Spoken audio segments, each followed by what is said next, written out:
크랄TV 가족 여러분, 이 시간에는 최서영의 에세이집에서 또 한 편을 볼 건데요.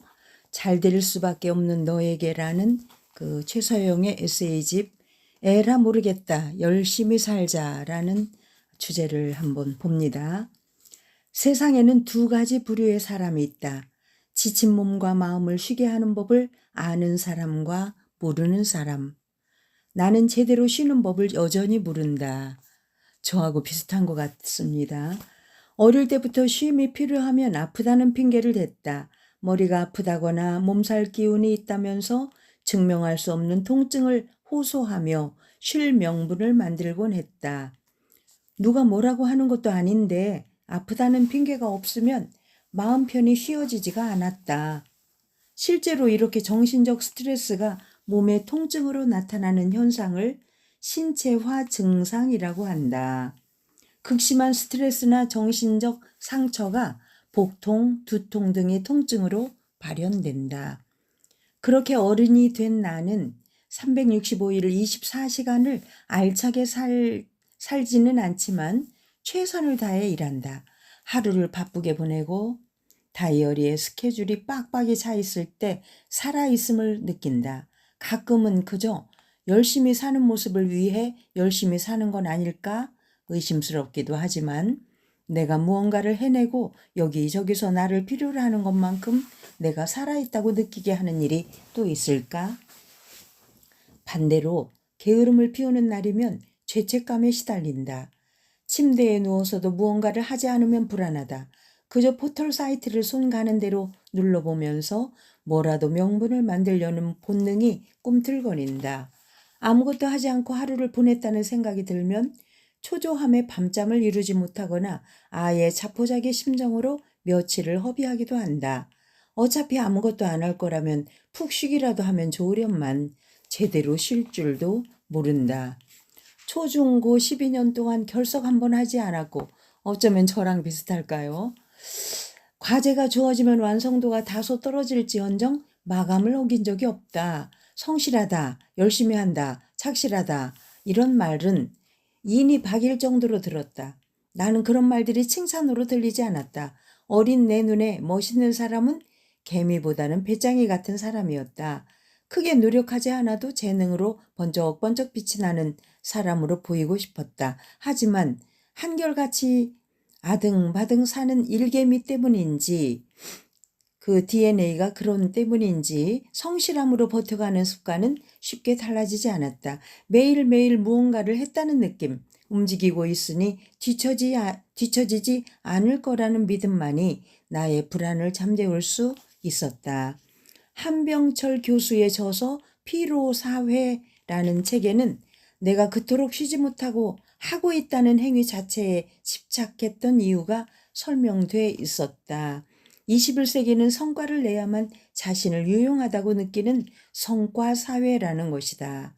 20세기까지 사회 부적응자의 형태가 광인 범죄자라면 21세기의 사회 부적응자는 우울증 환자나 도태되는 사람으로 나타나고 있다. 성과라는 건 자기 자신이 내야 하는 것이기 때문에 끊임없이 스스로를 채찍질해야 한다. 노력하면 뭐든 이룰 수 있다는 동화 같은 환상을 가진 사람들은 성과를 내지 못하면 자신의 부족함을 탓하게 되고 자신이 쓸모없는 사람이라는 자괴감에 빠지게 된다. 쓸모없는 사람이 되고 싶은 사람은 없다. 때문에 사람들은 자기 개발이라는 명목하에 자기 괴롭힘을 멈추지 않고 살아간다.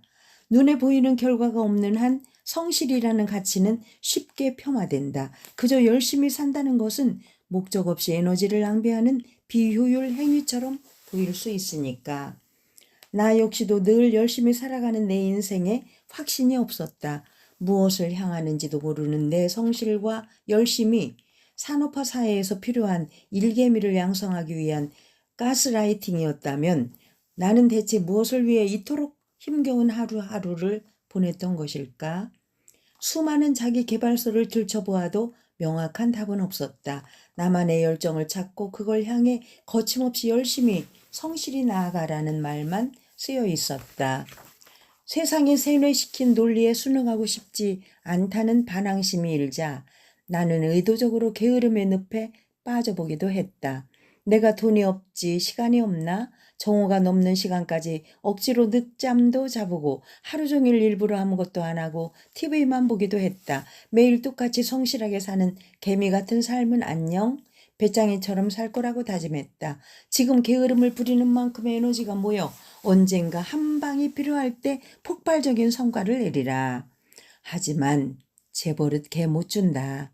말로는 게으름을 즐겨보자고 했지만 마음속은 불안했다. 어쩌면 저의 그 생활 양식과 똑같을까요? 정말 제 글을 그대로 옮겨놓은 것 같아요. 아무것도 안 하고 몸을 편하게 해주면 행복해야 하는 건데 오히려 이전보다 더 무기력하고 부정적인 생각이 스멀스멀 올라왔다. 그러다 한 번은 아침 일찍 일어나 밥 세 끼를 꼬박꼬박 차려 먹는 하루를 보냈는데 놀랍게도 나는 거기서 어렴풋이 답을 알아차렸다. 하루를 대충 보낼 때와는 달리 생체 시계가 제대로 돌아가는 기분이었다. 살아가기 위해 매일 했던 행동들이 실제로는 나를 살리는 행동들이었다는 걸 깨달았다. 여러분, 참 사람은 역시 생긴 대로 살아야 한다. 에이 모르겠다. 그냥 열심히 살자. 개미면 어때? 멋없으면 어때? 내 마음이 편하고 내 하루가 충만하게 느껴진다면 그걸로 됐다.